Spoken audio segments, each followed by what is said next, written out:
when the Minister of Finance appeared before this House, when we looked at the matters that affected us during the approval of COVID-19, the central bank agreed that we approve only 10 billion Ghana cedis from the bonds that were supposed to be issued from the Bank of Ghana. In the end, they raided the Bank of Ghana and took 80 billion Ghana cedis. When the audited accounts of Bank of Ghana were released in 2022, in the midst of all the hue and cry, the governor of the central bank issued a statement to clarify why we were in that mess. And in that statement, I have it in my hand. Nowhere did the governor mention COVID-19 or Russia-Ukraine war as the basis for where we were. Mr. Speaker, with your permission, I would like to refer to the statement. Mr. Speaker, the governor indicated that the exceptional support that we received as a result of COVID-19 were not aligned to expenditures, and that when we approved the budget in 2022, that budget itself was highly expansionary. In other words, we had engaged in spending a lot of money that we didn't have, to the extent that the budget expansion was almost 23% more than was expected. As a result, our economy went into an overdrive. As a result, investors lost confidence in our economy, and as a result of that, the international capital market was closed to us because they did not trust the numbers that we produced. This is the statement from the governor of the central bank. And so for anybody to assume that our challenges were attributable to COVID-19, the governor in his statement said that it was because of fiscal expansion and that we were reckless in our fiscal, which was the reason why we had the problems we had. But Mr. Speaker, it is very clear that when the Minister for Finance appeared before us to deliver the statement regarding the mid-year review, he did not provide any hope to the people of Ghana. Mr. Speaker, there wasn't even a single measure that could help alleviate the suffering of the people of Ghana. By the time the minister left, the fact still remained that the dollar was changing at almost 16 cedis to the cedi.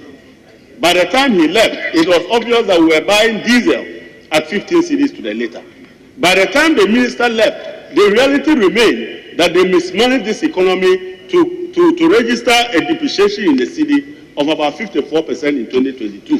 The fact still remains that His Excellency John Dramani Mahama in 2016 ran this economy without picking even 1 penny of printed money from the central bank.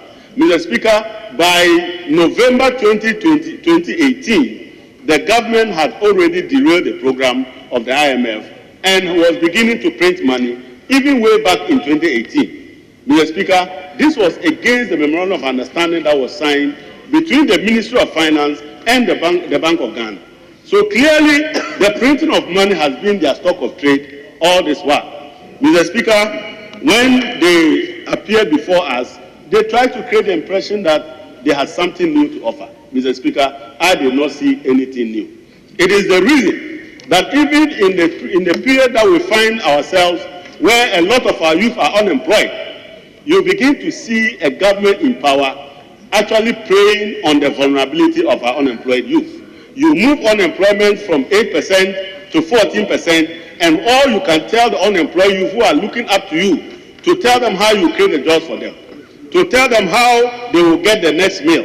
What you tell them is that you give them mobile phones so that every month they will pay 1 cedi, 2 cedi. How does that create a solution to the unemployment situation? This is a visionary government that they intentionally created this unemployment for our youth so they could pay them for election purposes.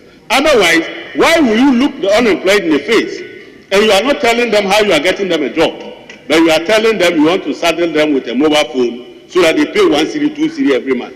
Mr. Speaker, the youth, the kind of phones that the youth of today, the Gen Zs use, Mr. Speaker, is iPhone 14 and iPhone 16. One of it is about 20,000 cedis. By the time they finish paying 1 cedi and 2 cedi, I am not sure we will find even Dr. Baumier's bones in his grave.